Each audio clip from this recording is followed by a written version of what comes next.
Politically we can talk now. எல்லாருக்கும் வணக்கம். நான் CMA CACS Divya Abhishek, chairperson of Wikiflow Chennai, and I was the chairperson for Southern India Regional Council of Institute of Cost Accountants of India. Wikiflow Chennai வந்து 31 years இருக்கு. சென்னையில 850 members இருக்காங்க. women entrepreneurs, board of directors, independent directors, homepreneurs, பல வகையான members இருக்காங்க. நாங்க வந்து predominant வந்து grassroots level, mid level and top level management ஓட women ஓட work பண்றோம். குறிப்பிட்டு சொல்ல போனா வில்லேஜஸ்ல விமன் எப்படி அப்ஸ்கில் பண்ணுறது, அவங்களுக்கு என்ன தொகை கொடுத்தா அவங்களால பிசினஸ் நல்லா பண்ண முடியும், என்ன பாலிசி சேஞ்சஸ் பண்ண முடியும் கவர்மெண்டோட. ஒரு வெரி மேஜர் ப்ராஜெக்ட் நாங்க எடுத்திருக்கோம். சிப்காட் இண்டஸ்ட்ரியல் எஸ்டேட்ஸோட கிரெஷ் வந்து கிரியேட் பண்ண போறோம். இது ஃபர்ஸ்ட் டைம் சென்னையில வந்து கிரெஷ் வித் மாண்டசரி எஜுகேஷன் போட்டோம்.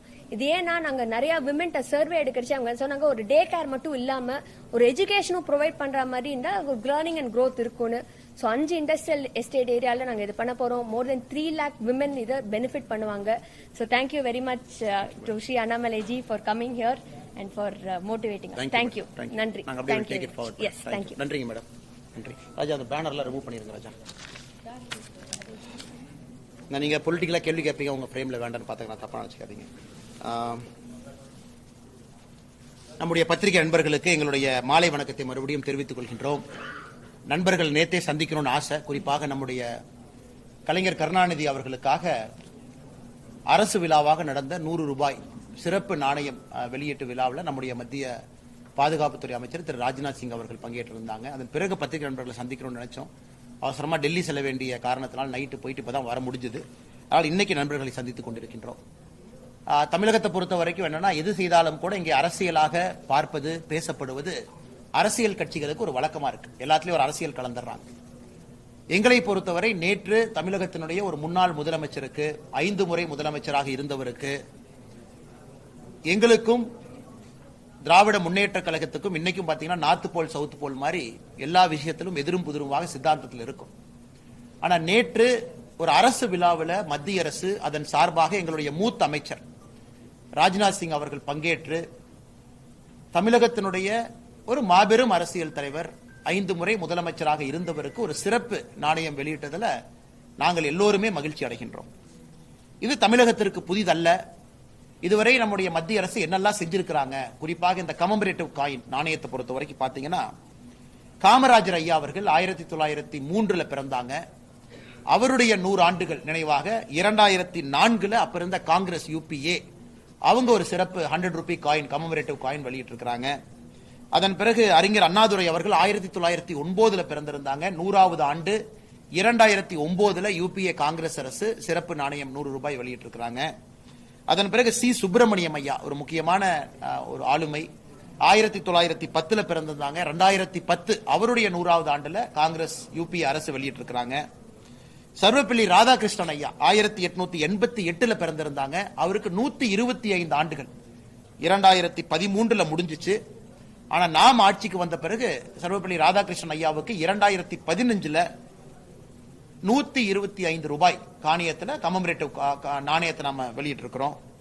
MS சுப்புலட்சுமி அம்மா 1916 அவங்களுக்கு 100வது ஆண்டு 2016 மத்திய அரசு MS சுப்புலட்சுமி அம்மாவுக்கு 100 ரூபாய் நாணயம் வெளியிட்டு இருக்கிறோம். புரட்சி தலைவர் MGR ஐயா 1917 MGR ஐயாவுக்கு 2017 100 ரூபாய் சிறப்பு நாணயத்தை மத்திய அரசு வெளியிட்டு இருக்கிறோம். கலைஞர் கருணாநிதி அவர்கள் ஐயா 1924 2024 அவருக்கு 100 ரூபாய் சிறப்பு நாணயம் வெளியிடப்பட்டிருக்கிறது. சோ நீங்க பாத்தீங்கன்னா இந்த லிஸ்ட பாத்தீங்கன்னா, தமிழகத்திற்கு பெருமை சேர்த்தவர்கள், தமிழகத்திற்கு தங்களுடைய உழைப்பால் மக்களுடைய உயர்வுக்காக பாடுபட்டவர்கள்.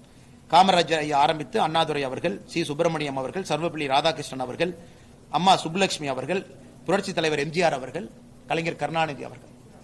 ஆனா குறிப்பாக கலைஞர் கருணாநிதி அவர்களை பொறுத்தவரை MS சுப்புலட்சுமி அம்மாவுக்கு வந்து பிரைவேட்டா அப்ளை பண்ணி அங்கீகாரம் வாங்கினாங்க. கலைஞர் கருணாநிதி அவர்களை பொறுத்தவரை மாநில அரசு, திமுக இருக்கக்கூடிய மாநில அரசு அரசாக அனுமதி கேட்டு அரசாக அனுமதி பெற்றிருக்கிறாங்க.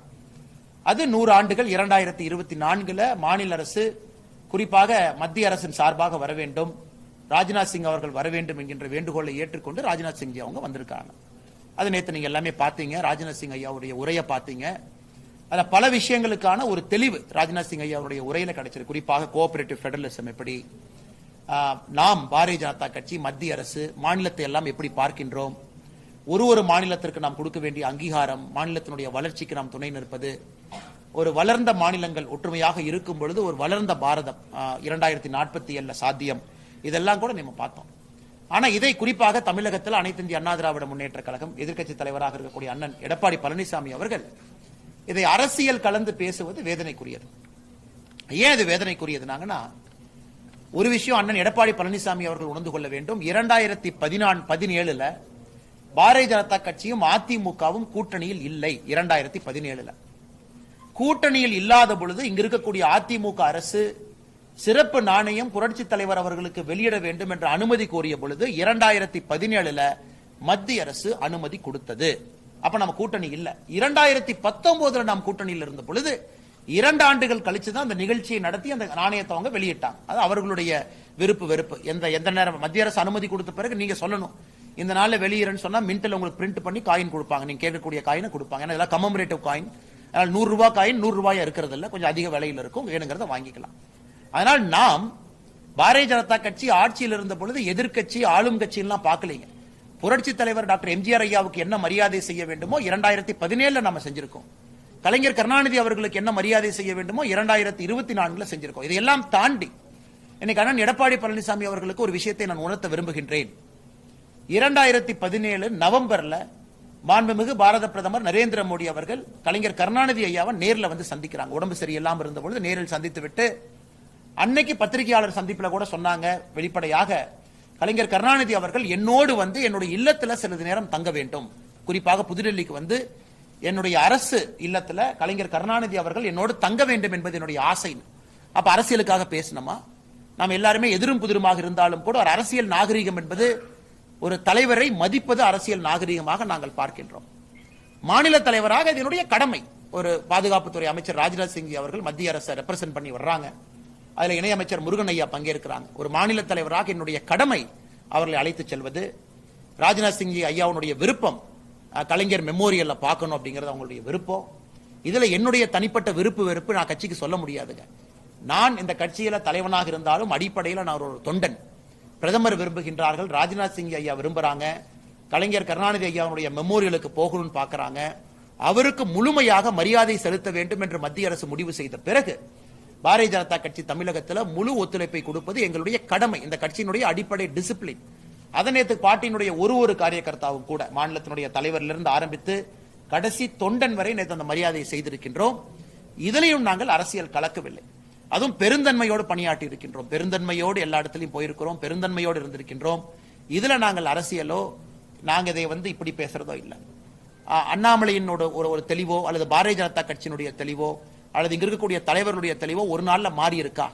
நேற்று முன்தினம் சாயங்காலம் பாரதிய ஜனதா கட்சி தமிழகத்தில் எதற்காக போராடியதோ இன்னைக்கு காலையிலும் அதற்காகத்தான் போராடுறோம். நேற்று காலையில் விழா நடக்கின்ற நாள் காலையில மாநில தலைவராக நான் ஒரு அறிக்கை கொடுத்திருந்தேன். மத்திய அரசு திட்டங்களுக்கு மறுபடியும் நீங்க பேர் சூட்டுறீங்க, தப்பு பண்றீங்க, இந்த நிதிக்கு மத்திய அரசு இவ்வளவு பணம் கொடுத்தும் கூட நீங்க அதை பண்றீங்கன்னு காலையில் கூட நாங்க அறிக்கை கொடுத்திருந்தோம். எங்களை பொறுத்தவரை அரசியல் நாகரிகம் என்ன என்பதை முழுமையாக உணர்ந்திருக்கக்கூடிய கட்சி பாரதிய ஜனதா கட்சி என்பதை பத்திரிகையாளர் நண்பர்கள் மூலமாக எல்லோருக்குமே நான் சொல்ல கடமைப்பட்டிருக்கின்றேன். இரண்டாவது, இது என்னை பொறுத்தவரை மிக முக்கியமானது. மாண்புமிகு பாரத பிரதமர் அவர்கள் நேற்று ஒரு மெசேஜ் அனுப்பியிருந்தாங்க, குறிப்பாக ஒரு செய்தி. தமிழக அரசுக்கும் திராவிட முன்னேற்ற கழகத்துக்கும் முதலமைச்சர் திரு மு க ஸ்டாலின் அவர்களுக்கும் ஒரு செய்தி அனுப்பியிருந்தாங்க. குறிப்பாக பிரதமருடைய வாழ்த்து செய்தி என்ன, கலைஞர் அவங்களை எப்படி பார்க்கறாங்க, கலைஞர் அவர்களுடைய பங்களிப்பு என்ன, கான்ட்ரிபியூஷன் என்ன, தமிழ்நாட்டினுடைய வளர்ச்சிக்கு அவருடைய பங்கு என்ன, அதையெல்லாம் கூட ஒரு பிரதமர் இந்த நாட்டினுடைய ஒரு முக்கிய தலைவராக குறிப்பாக 1950 அதிலும் குறிப்பாக 1969 பல முக்கியமான விஷயங்களை கையில் எடுத்திருக்கிறாங்க, செஞ்சிருக்கிறாங்க. இன்னைக்கு நாம் பின்னால் திரும்பி பார்க்கும் பொழுது வேர் கிரெடிட் இஸ் டியூ, அங்க கிரெடிட் கொடுப்பது அரசியல் நாகரிகம், அதை செய்திருக்கின்றோம். ஆனால் சித்தாந்த அடிப்படையில் இருவரும் எதிரும் புதிருமாக நேர் துருவத்தில் பயணித்துக் கொண்டிருக்கின்றோம். அதில் எந்த மாற்று கருத்தும் இல்லை. அதுல எடப்பாடி பழனிசாமி அவர்கள் பயன்படுத்தக்கூடிய வார்த்தை ரகசிய உறவு, இதை பயன்படுத்தக்கூடிய எடப்பாடி பழனிசாமி அவர்கள் எதற்காக பாரதிய ஜனதா கட்சியோடு இருந்தார் என்பதே இன்னைக்கு ஒரு கேள்விக்குறி. அதாவது ஆட்சியில் இருக்கும் பொழுது ஒரு பேச்சு, ஆட்சியை தக்க வைக்க வேண்டும், நிலைத்திருக்க வேண்டும் என்பதாக ஒரு பேச்சு, மத்திய அரசை பயன்படுத்தி முழுமையாக தமிழகத்திற்கு நிதியை பெற்றுக்கொண்டு அதன் மூலமாக மாநில அரசு தான் செஞ்சுன்னு சொல்ற போது ஒரு பேச்சு. அதையெல்லாம் முடிந்துவிட்டு இன்னைக்கு அரசியல் லாப நஷ்ட கணக்குக்காக மத்திய அரசையும் பாரதிய ஜனதா கட்சியும் குறை கூறுவது எந்த விதத்தில் அரசியல் நாகரிகமாக தமிழக மக்கள் பார்க்கிறாங்க. நாளைக்கு புரட்சி தலைவி அம்மா அவர்களுக்கு விழா எடுக்க வேண்டும் என்றாலும் கூட பாரதிய ஜனதா கட்சி முதல் ஆளாக களத்தில் இருக்கும். அதில் எந்த மாற்று கருத்தும் இல்லை. புரட்சி தலைவி அம்மா அவர்களுக்கு ஒரு காலத்தில் இதே மரியாதையை செய்ய வேண்டும் என்று அதிமுக விரும்பினால், மத்திய அரசிடம் அனுமதி கோரினால், அன்னைக்கும் பாரதிய ஜனதா கட்சி தான் மத்தியில் ஆட்சியில் இருக்க போகுது. அன்னைக்கும் நாங்க இருக்கத்தான் போறோம். எந்த மாற்று கருத்தும் இல்லை. எனக்கு நேற்று தொண்டனாக ஒரு பெரிய பெருமை என்னன்னாங்க, அந்த கட்சியினுடைய அடிப்படை பெருமை என்னன்னா, திராவிட முன்னேற்ற கழகம் எங்களுடைய தொண்டர்களை கைது பண்ணிருக்கிறாங்க. எத்தனையோ இடத்துல அநியாயமா எங்களுடைய தொண்டர்கள் கைது செய்யப்பட்டிருக்கிறாங்க. தினமும் கூட எங்களுக்கு ஒரு போட்டி. அதிமுக ரேஸ்லயே இல்ல. திமுகவை எதிர்த்து பேசுவது இன்னைக்கு பாரதிய ஜனதா கட்சி, அதிகமாக கைது செய்யப்படுவது பாரதிய ஜனதா கட்சி, அவதூறு வழக்குகள் அதிகமாக திமுக பதிவு செய்திருப்பது என்னுடைய மேல. திமுக ஆட்சி காலத்துல எனக்கும் எடப்பாடி பழனிசாமி அவர்களுக்கும் 3 ஆண்டு காலம் எடுத்து பாத்தீங்கன்னா, அவரை விட குறைந்தபட்சம் 5 மடங்கு அதிக எஃப்ஐஆர் மேல ஃபைல் ஆயிருக்கு. குறைந்தபட்சம் 3 மடங்கு அதிக ஆர்ப்பாட்டத்தை பாரதிய ஜனதா கட்சி நடத்தி இருக்குது. அது எதுவுமே செய்யாம இவருடைய கடமை என்னை பொறுத்தவரை, ஏன்னா அசம்பிளியில கலைஞர் கருணாநிதி அவர்களுக்கு திருவுருவ படத்தை திறக்க வேண்டும் என்று ஆட்சிக்கு வந்தவுடன் திராவிட முன்னேற்ற கழகம் அழைப்புதல் கொடுத்த பொழுது பாரதிய ஜனதா கட்சியினுடைய தலைவராக சட்டமன்றத்துக்கு நான் சென்றிருந்தேன். அந்த நிகழ்ச்சியில பங்கேற்றோம். அன்னைக்கு அதிமுக பங்கேற்றாங்க. ஆனால் இன்னைக்கு எடப்பாடி பழனிசாமி அவர்கள் சொல்ல வேண்டும், அது அரசியல் நாகரிகமா, இது அரசியல் நாகரிகமா. மூன்றாவது, என்னை தனிப்பட்ட முறையில் சொல்லி இருந்தாங்க, நான் ஏதோ கவர்னருக்கும் இங்க இருக்கக்கூடிய சிஎம்முக்கும் ரகசிய தூதரா இருந்து நீங்க டீ பார்ட்டிக்கு வந்தீங்கன்னா நாங்க மத்திய அரசு அங்க பண்ணுவோம் அப்படின்னா, அவருக்கு எந்த அளவுக்கு அரசியல் புரிதல் இருக்குது என்பதை அது உணர்த்தது. ஒரு கிணத்து தவளையாக இன்று அரசியல் பேசிக் கொண்டிருக்கின்றார். எந்த அளவுக்கு அவருடைய அரசியல் புரிதல் இருக்கு. ஒரு ஆளுநர் கொடுக்கக்கூடிய தேநீர் விருந்து என்பது பத்திரிகையாளருக்கும் அதே மரியாதை. நீங்களும் வர்றீங்க டீ பார்ட்டிக்கு, ஏன்னா உங்களையும் ஆளுநர் பாக்குறாங்க. பத்மா விருதுகள் பெற்றிருப்பவர்களுக்கு அதே மரியாதை, அவங்களையும் கூப்பிடுறாங்க. ஆசிரிய விருது பெற்றிருக்கக்கூடியவங்களுக்கு அதே மரியாதை, விவசாய பெருமக்களுக்கு அதே மரியாதை, மாற்றுத்திறனாளிகளுக்கு அதே மரியாதை, அரசியல் தலைவர்களுக்கும் அதே மரியாதை. அப்படித்தான் ஆளுநருடைய தேநீர் பார்ட்டி இருந்துச்சு. ஆனால் எடப்பாடி பழனிசாமி அண்ணன் அவர்கள் அவருடைய கட்சியின் சார்பாக தேநீர் பார்ட்டிக்கு வந்தவங்கிட்ட போன் பண்ணி கேட்டு தெரிஞ்சுக்கணும், ஆளுநருடைய தேநீர் பார்ட்டி எப்படி இருந்துச்சு, யாரெல்லாம் வந்தாங்க, 2000 பேர் ஆளுநர் கூப்பிட்டிருக்காங்களே, தமிழகத்திலிருந்து யாரையெல்லாம் கூப்பிட்டிருக்காங்க. அதை அண்ணன் எடப்பாடி பழனிசாமி அவர்கள் போன் மூலமாக அண்ணன் ஜெயக்குமார் அவருக்கு போன் பண்ணி, அண்ணன் நீங்க ஆளுநர் தேநீர் விருந்துக்கு போனீங்க, யாரையெல்லாம் ஆளுநர் கூப்பிட்டு இருந்தாங்கன்னு 1 நிமிஷம் கிளாரிஃபை பண்ணார்னா இந்த தேநீர் பார்ட்டியின் மீது எடப்பாடி பழனிசாமி அவர்களுக்கே மரியாதை வந்திருக்கும். ஆனால் இது என்னுடைய வேலை இல்லை. ஆளுநருக்கும் முதலமைச்சருக்கும் சமரசம் செய்வது என் வேலை கிடையாது. ஆளுநர் அழைக்கின்றார், முதலமைச்சர் வருவது அவருடைய கடமை, வராது அவருடைய எண்ணம், அவர் வர்றாரு, அவங்களுக்கு விட்டது. நான் தமிழ்நாட்டினுடைய ஒரு குடிமகனாக, இந்தியாவினுடைய குடிமகனாக எங்களுடைய விருப்பம் ஆளுநரை முழுமையாக தமிழக அரசு பயன்படுத்திக் கொள்ள வேண்டும், மத்திய அரசு பயன்படுத்திக் கொள்ள வேண்டும், அதனுடைய வளர்ச்சி தமிழக மக்களுக்கு வர வேண்டும் என்பது எங்களுடைய நோக்கம். அதைத்தான் நாங்க செஞ்சுக்கிட்டு இருக்கோம். ஆனா நீங்க இது சம்பந்தமான கேள்விகள் கேட்டுட்டீங்கன்னா, அதுக்கப்புறம் இந்த சிவில் சர்வீஸ், லேட்டரல் ரெக்ரூட்மெண்ட், திரு ராகுல் காந்தி அவர்கள் சொல்லியிருக்கக்கூடிய பிரச்சனை, அது சம்பந்தமா அடுத்து போறாங்கன்னா இந்த கேள்விகள் முடிச்சுட்டு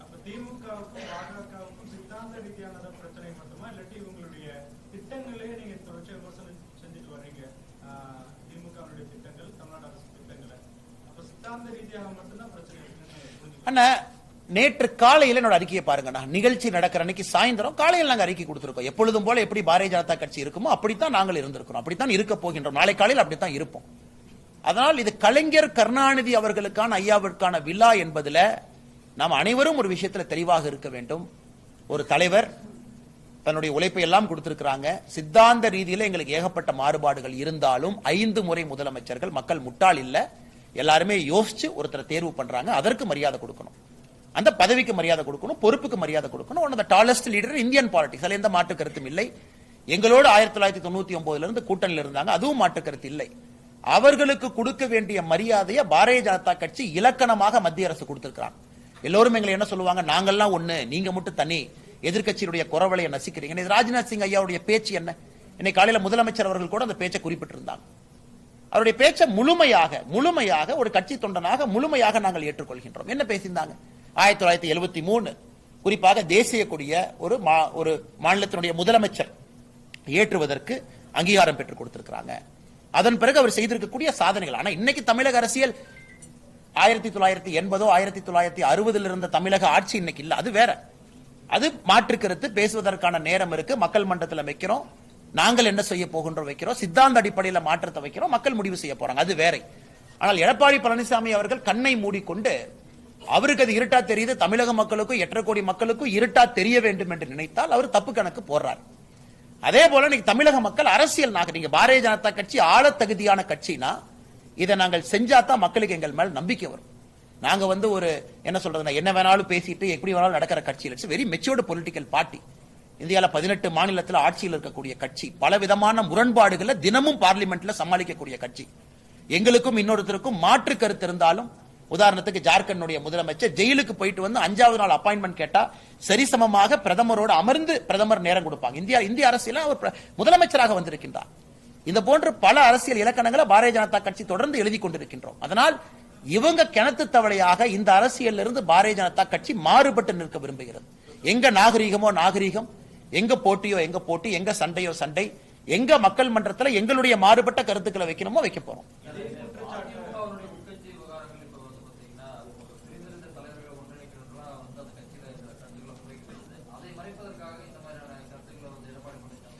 ஆனா அவர்கிட்ட இன்னும் கொஞ்சம் பெட்டரா எதிர்பார்க்கறாங்கன்னா, ஒரு முன்னாள் முதலமைச்சர் இந்நாள் எதிர்க்கட்சி தலைவராக இருக்கிறவங்க ஒரு better political maturity is expected. Anna better political maturity. காரணம் தமிழகத்திற்காக ஒரு விஷயத்தை இணைஞ்சு நிக்கணும். நமக்குள்ள சண்டை போற நேரத்தில் சண்டை போட்டுக்கலாம், அது வேறங்கண்ணா. இது ரெண்டையும் நாங்க ஒன்னா பாக்கணும்னு நினைக்கிறோம். நேத்து கலைஞர் மெமோரியல் அவர்களுக்கு நாங்க எல்லாம் போயிருந்தோம். ஏனங்கண்ணா நாங்க ராஜ்நாத் சிங் அவங்க வரும்போது இல்லைங்க ஐயா எங்களுக்கு உங்களுக்கு மாறுபட்ட சித்தாந்தம் இருக்கு, நீங்க போயிட்டு வாங்க ஐயா, நானும் முருகன் ஐயாவும் வரல, நாங்க போய் கலைவாண ரங்கத்துல போய் நின்னுக்கிறோம். எப்படிங்க நான் சொல்ல முடியும்? மனிதன் மறைந்திருக்கின்றார், அவருடைய இடத்திற்கு போறாங்க, மரியாதை கொடுக்கறாங்க. கட்சியாக எங்களுக்கு 1008 விமர்சனங்கள் இருந்தாலும், எங்களுடைய தொண்டர்கள் கைது செய்யப்பட்டிருந்தாலும், மாநில தலைவராக that is my least expectation. என் கடமை அது. போய் ஆகணும், அங்க போய் நீங்க இருக்கணும், அந்த மரியாதையை நீங்க கொடுக்கணும். இதெல்லாம் கூட அரசியல் பண்ணணும், இதில் எல்லாம் கூட நான் பேசணும்னு ஒரு எதிர்க்கட்சி தலைவர் கையில் எடுக்க ஆரம்பிச்சாங்கன்னா, அப்ப தமிழ்நாடு வெறும் அரசியல் மட்டும் சண்டையே போட்டுட்டு இருந்தா மக்களுக்கு என்ன நடக்கும்? சரி, நாளைக்கு ஜெயலலிதா அம்மாக்கு இதே போல உயரிய கௌரவம் கிடைக்குது, அன்னைக்கு திமுக இதே மாதிரி பிஹேவ் பண்ண என்ன ஆகும் நீங்க யோசிச்சு பாருங்க. தலைவர்கள் இருக்கும் பொழுது சண்டை போட்டார்கள், அதை விடுவாங்கன்னா சண்டை போட்டாங்க, எல்லாரும் போட்டாங்க. எல்லா ஜெனரேஷன்லயும் அந்த ஃபைட் இருந்துச்சு. அந்த ஃபைட்னால தமிழ்நாடு முன்னாடி போச்சு. அதுல எந்த மாற்று கருத்துல சண்டை போட்டாங்க, ஆக்கப்பூர்வமான அரசியல் இருந்துச்சு, கைது பண்ணாங்க, அதெல்லாம் விடுங்கண்ணா. அது காலத்தினுடைய கட்டாயம் செஞ்சாங்க, காலம் மறைந்து விட்டது, அவங்களும் மறைஞ்சிட்டாங்க. இன்னைக்கும் நான் அதை கண்டினியூ பண்ண போறேன்னா அடுத்த ஜெனரேஷனுக்கு அந்த சண்டையை கொண்டு போனா இதில் பாதிக்கப்படுபவர்கள் தமிழ்நாடு மக்கள் என்பதை எல்லா அரசியல் கட்சிகளும் பெருந்தன்மையாக உணர்ந்து கொள்வார்கள் என்பது எங்களுடைய கருத்து. எடப்பாடி பழனிசாமி அவர்கள் ஆட்சியில் இருந்தபோது ஆனா பாஜகவுடைய உதவியை நாடுனாரா நாடலியா அதுக்குள்ள நான் போக விரும்பலீங்கன்னா, ஒரு விஷயத்தை நம்ம புரிஞ்சுக்கணும். பாரதிய ஜனதா கட்சி ஜெயலலிதா அம்மையாருடைய மறைவுக்கு பிறகு நீங்க பாரதிய ஜனதா கட்சி மோடி ஐயாவை பார்த்தீங்க, மோடி ஐயாவுடைய கண்டலன்ஸை பார்த்தீங்க, மோடி ஐயாவுடைய வருகையை பார்த்தீங்க. மோடி ஐயா அவர்கள் தமிழக மக்களின் மீது, முதலமைச்சர்கள் மீது என்ன மரியாதை வச்சிருந்தாங்க எல்லாத்தையுமே பார்த்தீங்க. நாங்க எங்கேயுமே எதுவுமே செய்யவில்லை. அரசியல் கட்சியாக சித்தாந்த அடிப்படையில் ஒருத்தர் ஆதரவு கேட்கிறாங்கன்னா முழுமையாக ஆதரவு கொடுத்து தமிழகத்திற்கு மோடி ஐயா என்ன செய்ய முடியுமோ அந்த பீரியட்ல செஞ்சாங்க. அந்த பீரியட் ஆஃப் டீஸ்டபிலைசேஷன். ஒரு மக்களால் தேர்ந்தெடுக்கப்படாத ஒருத்தர் முதல்வராக வர்றாங்க. அப்ப மத்திய அரசு தமிழக மக்களுக்கு என்ன கொடுக்கணுமோ அதை கொடுத்திருக்கோம். எங்கேயும் கூட குறை வைக்கல. நீங்க பீரியட் எடுத்து கம்பேர் பண்ணுங்க. 2018, 19, 20, 21 அடிப்படையில் எடுத்து அந்த 4 ஆண்டுகளை கம்பேர் பண்ணுங்க. தமிழகத்திற்கு வரக்கூடிய நிதி எங்கேயாச்சும் நிறுத்தி இருக்கிறோமா? எங்கேயுமே கிடையாது. மக்களுக்கு வர வேண்டிய நிதி கட்சி மூலமா வந்துச்சு. இன்னைக்கு ரகசிய உறவுங்கிறது என்ன வார்த்தை நான் சொல்றேன்? ரகசிய உறவுனா பாரதிய ஜனதா கட்சி தொடக்கூடாத கட்சியா? பாரதிய ஜனதா கட்சி கண்ணுல பார்க்க கூடாத கட்சியா? இல்ல பாரதிய ஜனதா கட்சியோட யாராச்சும் வந்து கை குலுக்கிட்டாங்க, பாரதிய ஜனதா கட்சியின் மீது தோல்ல போட்டாங்கன்னா, இன்னைக்கு இவர் இந்த மாதிரி ஒரு வார்த்தையை பயன்படுத்துறாங்கன்னா உள்ளத்துல எவ்வளவு அழுக்கு இருக்கணும்? இது போன்ற ஒரு தலைவர் இது போன்ற வார்த்தையை பயன்படுத்துறாங்கன்னா உள்ளத்துல எவ்வளவு அழுக்கு இருக்கணும்? எவ்வளவு ஒரு ஜாதி ஆதிக்க வெறி இருக்கணும்?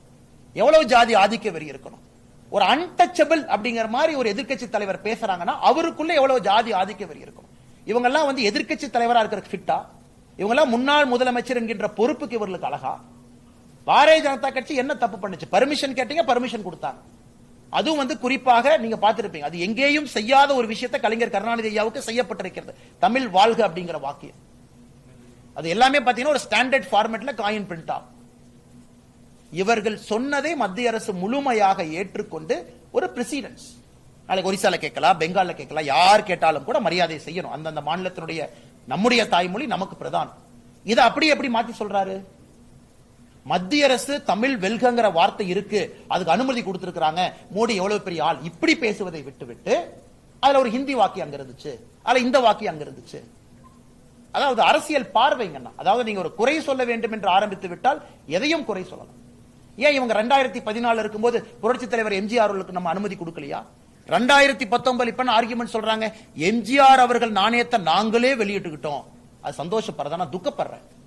எம்ஜிஆர் அவருடைய நாணயத்தை குடியரசுத் தலைவர் வந்து வெளியிட்டு இருக்கணும், பிரதமர் அவர்கள் வாங்கியிருக்கணும், அல்லது இது போன்ற மூத்த அமைச்சர் ராஜ்நாத் சிங் மாதிரி கேபினெட்ல மூத்த அமைச்சர் வந்து வெளியிட்டு இருக்கணும். என்ன பட்டி தொட்டி எல்லாம் எம்ஜிஆர் ஐயாவுடைய புகழ் போவதற்கு ஒரு வாய்ப்பா? நாகாலாந்து, சிக்கிம், கேங்டாக், இந்தியாவில் இருக்கக்கூடிய குக்கிராமம், லடாக்ல இருக்கக்கூடிய கிராமத்துக்கு எம்ஜிஆர் ஐயாவுடைய புகழை கொண்டு போய் சேர்ப்பது எடப்பாடி பழனிசாமி அவருடைய கடமையா? இல்ல நாங்க காயின் ரிலீஸ் பண்ணி நானே வெளியிட்டுக்கிட்டேன், எனக்கு சந்தோஷம், எம்ஜிஆர் ஐயாவுடைய புகழை கும்முடி பூண்டிக்குள்ள அடைச்சி வச்சுக்கிட்டேன்னு ஆதங்கப்படுவது எம்ஜிஆர் ஐயாவுக்கு செய்யக்கூடிய மரியாதையா? அதனால அவரை நான் திரும்பி கேட்கிறேன், 2019 நாங்க கூப்பிடல, நீங்க கூப்பிட்டு தான் நாங்க வந்திருப்போம் சார். எங்க தலைவர்கள் வந்திருப்பாங்க, நீங்க யாரை கூப்பிட்டு இருந்தாலும் வந்திருப்பாங்க. இதை வந்து மிகப்பெரிய அளவுல கொண்டு போய் சேர்த்திருப்போம். பட்டி தொட்டி எல்லாம் எம்ஜிஆர் ஐயாவுடைய புகழ் தமிழகத்தில் 8 கோடி தமிழர்களுக்கு தெரிய, யூபிக்கு தெரிய வேண்டாமா? ஜம்மு அண்ட் காஷ்மீருக்கு எம்ஜிஆர் ஐயாவுடைய புரட்சி திட்டம் தெரிய வேண்டாமா? மிட் டே மீல் ஸ்கீம் தெரிய வேண்டாமா? அவருடைய சாதனைகள் தெரியப்படுத்த வேண்டாமா? இது வந்து பாருங்க, அதான் கிணத்து தவளை என்கின்ற வார்த்தையை பயன்படுத்துற. கிணத்துக்குள் உட்கார்ந்துகிட்டு இந்த காயினை நாங்களே வெளியிட்டுட்டோம், அதுல வந்து ஒரு புகழ் பாடுவது வந்து உங்களுக்கு சந்தோஷமா? அதனால் இதெல்லாம் ஒரு வாய்ப்பு. திமுக அந்த வாய்ப்பை பயன்படுத்திக்கிட்டாங்க. கலைஞர் ஐயாவுடைய புகழ் போகணும். ராஜ்நாத் சிங் வந்தாங்கன்னா டெல்லி பேப்பர்ல ஹெட்லைன்ஸ், அது Times of India, Hindu, Hindustan Times, அங்க இருக்கக்கூடிய எல்லா அமைப்புகள் இன்னைக்கு டெல்லியில போட்டிருக்காங்க ஃப்ரண்ட் பேஜ். எல்லா ஆங்கில பத்திரிகைகள், ஹிந்தி பத்திரிகைகள், பெங்காலி பத்திரிகைகள். அங்க யாரோ படிப்பாங்க, என்ன சொன்னாங்க, 1989 ஏதோ சுயஉதவி குழு ஆரம்பிச்சாங்களாமா, என்னப்பா? 1973 முதல்ல தேசிய கொடி ஏத்துறாங்களாமா, என்னப்பா? யாரோ 2 பேர் படிச்சாங்கன்னா புகழ் தமிழ்நாட்டு விட்டு வெளியே போகும் இல்லைங்கன்னா அது சாதனையா? அல்லது கிணத்து தவளையை போல நானே காயின் ரிலீஸ் பண்ணி நானே வாங்கிட்டேன்னு சொல்றது சாதனையா? அதனால் இதுதான் தமிழக அரசியலுடைய நிலைமை, இப்படித்தான் இருக்கு. அதை நாங்கள் வன்மையாக கண்டிக்கின்றோம். எம்ஜிஆர் ஐயாவுக்கு நீங்க புகழ் சேர்க்கல, உங்க பிரச்சனை, உங்க பிரச்சனை. பட்டி தொட்டிலாம் நீங்க எடுத்துட்டு போயிருக்கணும், ஏன் செய்யல? அது உங்க பிரச்சனை. அதற்கு நாங்கள் எப்படி பொறுப்பேற்க முடியும்? இது ஒரு சாதனையா ஒரு அரசியல் கட்சி தலைவர் சொல்றாருன்னா எனக்கு வேதனையாக இருக்குது கேட்கறதுனா. சரி, இன்னொரு கேள்வி எழுப்புறாங்க.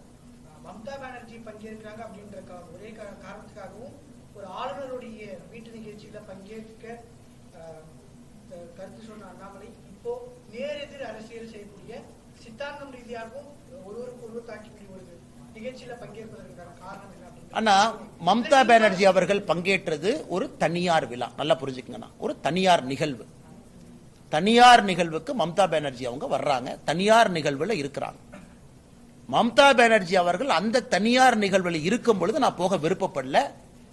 அதற்கு பின்னாடி நான் போய் அவங்க வீட்டுக்கு போயிட்டு எல்லாத்தையும் வாழ்த்திட்டு ஐயாவுடைய ஆசீர்வாதம் வாங்கிட்டு வெளியே வர்றேன். தனியார் நிகழ்வு, நல்லா புரிஞ்சுக்கணும், இதுக்கு டிஃபரன்ஸ் இருக்கு. இது மத்திய அரசு இறந்து போன ஒரு மனிதனுக்கு, 5 முறை முதலமைச்சராக இருந்த ஒரு மனிதனுக்கு தமிழ் மண்ணுல, நம்முடைய சொந்த மண்ணுல ஒரு மரியாதை செய்யறாங்க. மத்திய அரசினுடைய பிரதிநிதிகள் வந்துறாங்க. இது அது எப்படிங்கண்ணா சமம்? உதாரணத்துக்கு நான் கேட்கறேங்கண்ணா, எனக்கு தெரியும் எப்படிங்கண்ணா சமம். தனியார் நிகழ்வு, நான் நாளைக்கும் போலாம், நாளானைக்கும் போலாம், அவர்கள் இருக்கும் பொழுது நான் போக விருப்பப்படல, அது ஒன்று. இறந்து போன மனிதருக்கு கூட ஒரு மரியாதை செய்வதிலும் நான் அரசியல் பேசுவேன், அதுல ஆளுமையை காட்டுவேன். வெரி சாரிங்கண்ணா, தமிழ்நாடு அரசியல் இப்படித்தான் போகணுமா? மக்கள் மெச்சூரிட்டி எக்ஸ்பெக்ட் பண்றாங்க. இன்னும் 30 வருஷமா அந்த கத்தி சண்டையை நானும் போடுவேன். நான் ஆட்சிக்கு வந்ததுக்கு அப்புறம் உன்னை அரெஸ்ட் பண்ணுவேன், நீ ஆட்சிக்கு வந்ததுக்கு அப்புறம் என்னை அரெஸ்ட் பண்ணு. இதே மாதிரி போனா எங்க போய் முடியுங்கண்ணா? அது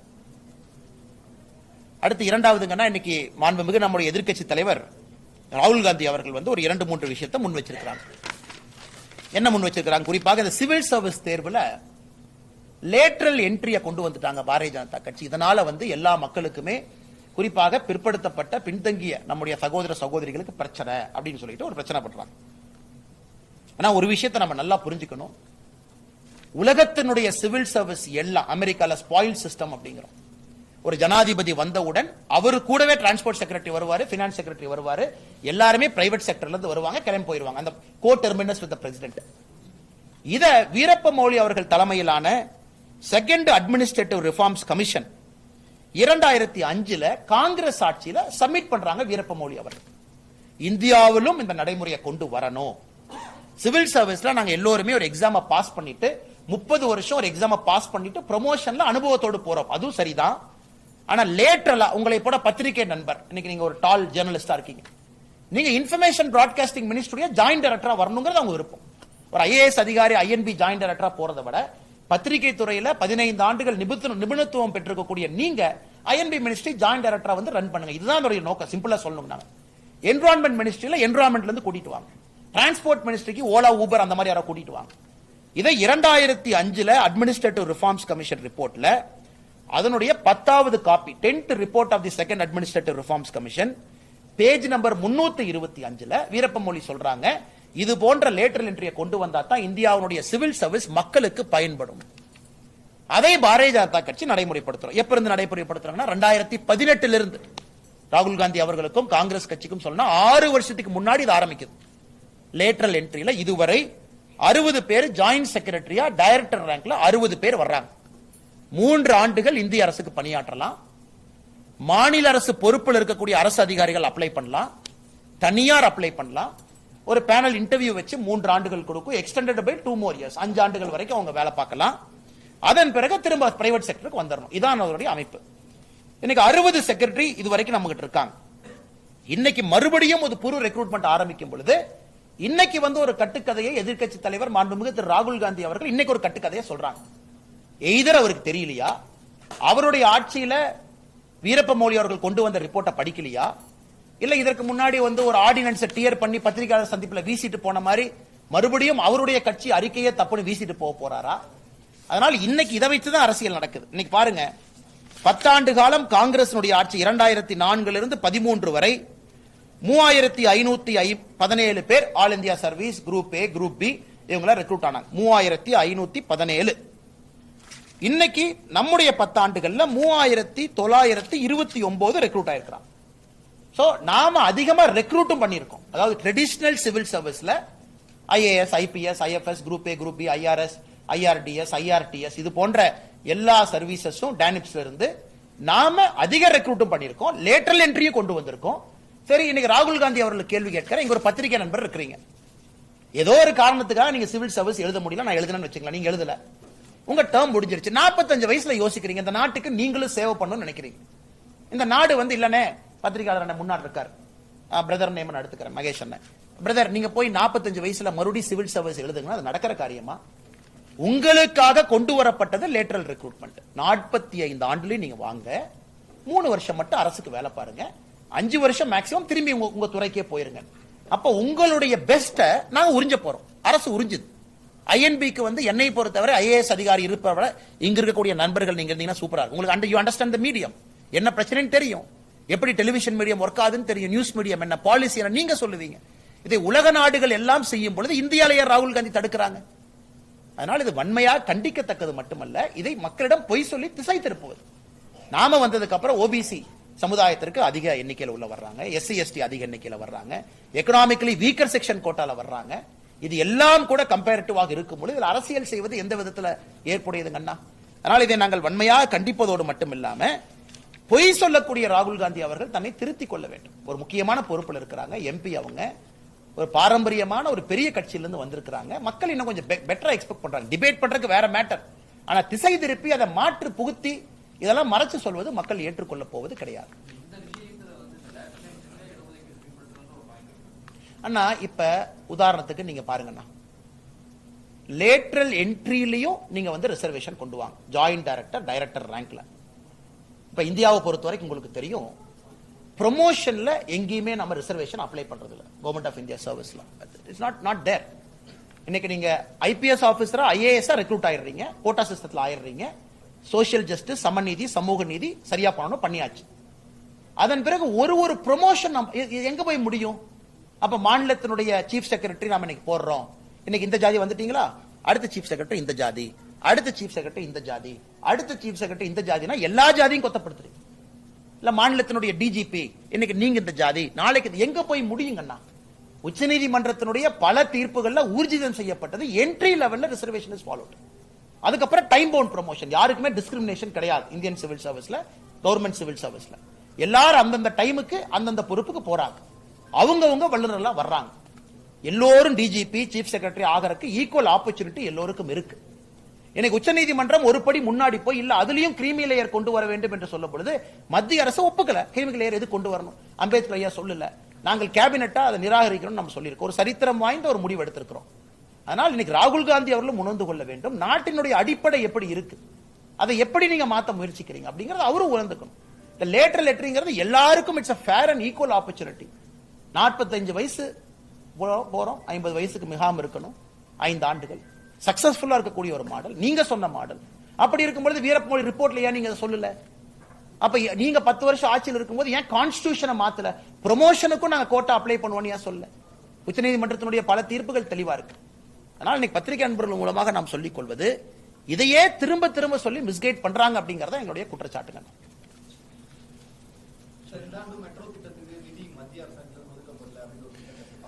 மத்திய அரசை பொறுத்தவரை இன்னைக்கு மாநில அரசு லோக்சபால நம்முடைய மத்திய அரசு ஒரு பதில் சொல்லியிருக்காங்க. இது ஸ்டேட் ப்ராஜெக்டா நாங்க கொண்டு போவதாக மாநில அரசு அறிவிச்சிருக்கிறாங்க. நாளைக்கு முதலமைச்சர் அவர்கள் சென்ட்ரல் கவர்மெண்ட் ஃபண்டட் ப்ராஜெக்டா நாங்க கொண்டு போகணும், இது மாநிலத்தினுடைய ப்ராஜெக்ட் இல்ல, சென்ட்ரல் கவர்மெண்ட் ஃபண்டட் ப்ராஜெக்டா நாங்க கொண்டு போகணும் அப்படின்னு சொன்னா இட் ஃபாலோஸ் அ டிஃபரண்ட் ரூட்டுங்கண்ணா. நம்முடைய மெட்ரோவை பொறுத்தவரை ஒரு விஷயத்தை புரிஞ்சுக்கணும்னா, நாங்களும் அதுல தெளிவா இருக்கோம். ஏன்னா இன்னைக்கு பெங்களூர் பாத்தீங்கன்னா மெட்ரோ 3 மெட்ரோ 4 போயிருச்சு. இன்னைக்கு வந்து தேர் மெட்ரோ 3 மெட்ரோ 4. காரணம் சென்ட்ரல் கவர்மெண்ட் எக்ஸிக்யூட்டட் ப்ராஜெக்ட் ஆன லாங் டேர்ம் லோன் இப்ப 15,000 கோடி ரூபாய் ஒதுக்கி இருக்காங்க. டெல்லியில இருக்கு, எல்லா இடத்துலயும் இருக்கிறாங்க. மாநில அரசு சில விஷயத்துல இந்த கிரெடிட் யாரு வாங்குறாங்கன்னு பார்க்க கூடாதுங்கண்ணா. அது சென்ட்ரல் கவர்மெண்ட் எக்ஸிக்யூட்டட் ப்ராஜெக்டா இருக்கட்டும், அந்த மெட்ரோ சென்ட்ரல் கவர்மெண்ட் கீழே வரட்டும், யாரு வேண்டுமானாலும் இருக்கட்டும். ஆனா நாங்க ஸ்டேட் கவர்மெண்ட் ஃபண்டட் ப்ராஜெக்டா பண்ணுவோம் அப்படின்னு சொல்லும் போது கால்குலேஷன் அது வேற ஆங்கிள் போகும். அதனால இங்க இருக்கக்கூடிய உயரதிகாரிகள், நம்முடைய மாண்புமிகு முதலமைச்சர் அவர்கள் இதெல்லாம் கணக்கெடுத்து அவங்க மத்திய அரசு அணுகுவாங்கன்னு நினைக்கிறோம், நம்புறோம். பாரதிய ஜனதா கட்சி நாங்கள் உறுதியாக இருக்கின்றோம், அதுல எந்த மாற்று கருத்தும் இல்லை. சென்னையை பொறுத்த வரைக்கும் அடிப்படையில் மெட்ரோ தேவை. அது மாநில அரசு காசுல வருதா, மத்திய அரசு காசுல வருதா, அது ரெண்டாவது. மத்திய அரசு ஃபண்டட் ப்ராஜெக்ட் நீங்க சொல்லுங்க, நாங்களும் உங்களோட கிளம்பி வர்றோம், எல்லாரும் போவோம். இல்ல கிரெடிட்ல யாரும் வாங்க வேண்டாம், எல்லாரும் சேர்ந்து பண்ணுவோம். நான் ஏற்கனவே மெட்ரோவை பத்தி எக்ஸ்பிளைன் பண்ணிருந்தேன். நான் சென்னை மெட்ரோவை பத்தி நான் லாஸ்ட் டைம் ஒரு டீட்டெயிலா பேசியிருந்தேன். அந்த ஃபண்டிங் பேட்டர்ன் என்ன, மாடல் என்ன, அந்த மெட்ரோ நாம் எப்படி ஒத்துக்கிட்டோம் அப்படின்னு எல்லாம். அதனால எங்களை பொறுத்தவரை சென்னை வளர வேண்டும். சென்னை கோயம்புத்தூர் முக்கியமான மாநகரத்திற்கு மெட்ரோ வர வேண்டும்.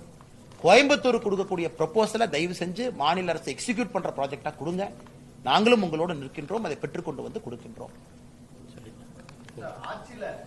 ஆட்சியில இருக்கவங்க தவறு செய்யறாங்க என்று வெளியில இருந்து பல போராட்டங்கள் அறிக்கைகள் கொடுத்துட்டு இருக்கீங்க பாஜக. இனி தலைமைச் செயலகத்தை முதலமைச்சர் கோரிக்கைகள் கொடுக்க வாய்ப்பு இருக்குமா? நான் தான் சொன்னேன், முந்தா நேற்று சாயந்தரம் எப்படி இருந்தோமோ நாளை காலையில் அப்படித்தாங்க இருக்க போறோம். அதுல எந்த மாற்று கருத்தும் இல்லை. நான் இன்னொரு வார்த்தையும் பயன்படுத்தினேன். புரட்சி தலைவி அம்மா ஜெயலலிதா அவர்களுக்கு இதே போல ஒரு ஹானர் நீங்க பண்ணணும்னு நினைக்கும் பொழுது உங்களோடு பாரதிய ஜனதா கட்சி நிற்கும்.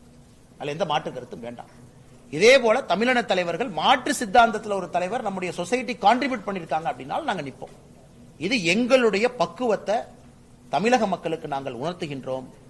ஆழ தகுதியான அடிப்படை பாரதிய ஜனதா கட்சிக்கு தமிழகத்தில் இன்னைக்கு இருக்கு. ஆழ தகுதியான அடிப்படை என்னன்னா, வாய்க்கு வந்து அதை பேசிட்டு என்ன வேணாலும் சொல்லிட்டு திட்டிட்டு போறது ஆழ தகுதியான அடிப்படை இல்ல. மக்கள் மெச்சூரிட்டி எதிர்பார்க்கிறாங்க.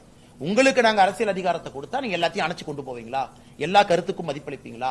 எல்லா சமுதாயத்தையும் ஒன்னா கொண்டு போவீங்களா? நேற்று அதை உணர்த்தி இருக்கின்றோம்.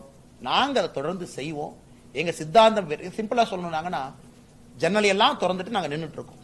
பாரதிய ஜனதா கட்சி தமிழ்நாட்டில் ஒரு ஜன்னல்ல இருந்து ஒரு சித்தாந்தம் வருது காற்றாக, இன்னொரு ஜன்னல்ல இருந்து ஒரு சித்தாந்தம் காற்றாக வருது. அந்த காத்து எங்களை தள்ள போவது கிடையாது. எங்களுடைய காலில் நாங்க அப்படியே தான் நிற்போம். அந்த காத்து வருது, காத்து போகுது. அதற்காக நான் ஜன்னலே திறக்க மாட்டேன்னு எடப்பாடி பழனிசாமி என்ன சொல்ற மாதிரி ஜன்னலை பூட்டிட்டீங்கன்னா அந்த காத்து வீட்டை தூக்கிட்டு போயிடும். அதனால ஜன்னலை திறந்துட்டு இருக்கோம். மாட்டு சித்தாந்த காத்து உள்ள வரட்டும், வெளியே போகட்டும். அதற்காக நாங்கள் நிற்கக்கூடிய எங்களுடைய கால் சாயவில்லை, அப்படியே தான் இருக்கும். பாரத அன்னையினுடைய பாதத்திலே நின்று கொண்டிருக்கின்றோம். அண்ணே மறுபடியும் கொஞ்சம் தாமதம் ஆயிடுச்சு, கோச்சிக்காதீங்க. தேங்க்யூ.